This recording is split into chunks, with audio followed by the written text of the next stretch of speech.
Alors, bateau de croisière, c'est un moyen de locomotion qui est relativement abordable, surtout dans un objectif de toucher plusieurs destinations. Donc, dans un délai relativement court, on peut justement aller d'île en île. Et donc, ça a demandé une certaine organisation par la suite pour pouvoir trouver des adversaires pour chacune de ces destinations. Mais grâce à notre directeur général, on a pu justement mettre ça en place et nous sommes en préparation pour pouvoir justement affronter notre premier match demain. Le club a vraiment pris une autre dimension depuis l'apparition de sa section féminine.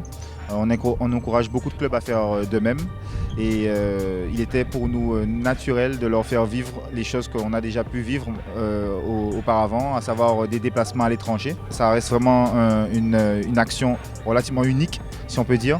Et donc vivre cette expérience-là avec elle nous paraissait vraiment indispensable car elle nous porte au quotidien et on espère justement que on va encore nouer les liens un peu plus de la famille. L'idée de la croisière pour moi c'est une très bonne idée, surtout pour la cohésion de groupe, la vie de groupe. C'est un groupe qui vit très bien. Ils sont habitués au déplacement par les divers voyages qu'ils ont fait auparavant. Donc je pense que c'est une bonne aventure. Ils vont représenter correctement.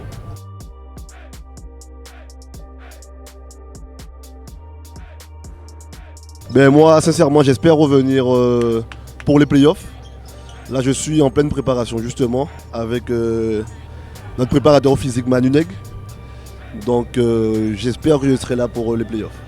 Tout cela n'aurait pas été possible sans l'aide de nos partenaires, mais également de nos adhérents, de nos sponsors. Notamment Distillerie Séverin, nos partenaires habituels principaux que sont Kia, Airwell, le marché conseil, Interbio. Donc on peut compter quand même sur des partenaires assez solides qui eux n'hésitent pas justement à nous faciliter un peu les choses et mettre un peu de l'huile dans les rouages quand il le faut. Mais nos bénévoles également ont fait un très très gros travail et on remercie justement toutes les personnes qui ont participé à nos actions ponctuelles, et nos ventes de textiles, nos repas, nos ventes de repas. Et ça, effectivement, on ne serait pas ici sans tous ces efforts-là. Et on se sent justement investi d'une petite mission de ne pas les décevoir. Et ça, je pense que tout le monde en a conscience et on le verra dès demain.